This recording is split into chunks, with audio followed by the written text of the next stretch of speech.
আমি যে কাচের গ্লাসটা ভেঙে ফেলেছি এতক্ষণ নিশ্চয়ই মা জেনে গেছে। মা আসার আগে পড়তে বসে যাই বাবা, নাহলে মা খুব মারবে আমাকে। কেমন করে দুঃসাহসী চলছে উড়ে স্বর্গপানে, জাপটে ধরে ঢেউয়ের ঝুঁটি। মনা, কি রে, কাঁচের গ্লাসটা কে ভেঙেছে? আমি জানি না মা। তুই জানিস না মানে? তুই না জানলে কে জানবে? তোর বাবা তো কাঁচের গ্লাসে হাত দেয় না। আমাকে দেখেই পড়তে বসে গেছিস। কি ভাবছিস আমি কিছু বুঝি না? তুই আমার পেটে জন্মেছিস, আমি তোর পেটে জন্মাইনি, বুঝলি? এখন পড়ছিস বলে কিছু বলছি না, পড়ে ওঠ তুই, আজকে তোর পিঠে এটা ভাঙবো।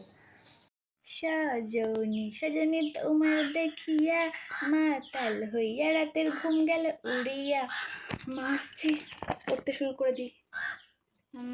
কেমন করে আনছে মানিক বোঝাই করে। এখনো পড়া হয়নি?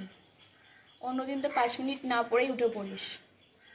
দেখি তুই কতক্ষণ পড়িস আজকে, আমিও দেখছি। একটু পরে আবার আসছি। আজকে মনে হয় মায়ের কাছে মার খেতেই হবে। কাঠবিড়ালি কাঠবিড়ালি পেয়ারা তুমি খাও, গুড় মুড়ি খাও, দুধ ভাত খাও, বাতাবি লেবু লাও। কি রে, মার খাওয়ার ভয়ে পড়া আজকে শেষই হচ্ছে না। কত পড়া পড়ছে আমার মেয়ে, বিদ্যাসাগর হবে। তুই কত পড়তে পারিস পড়, আমিও বসে আছি। যেই পড়ে উঠবি পিঠে এটা ভাঙবো।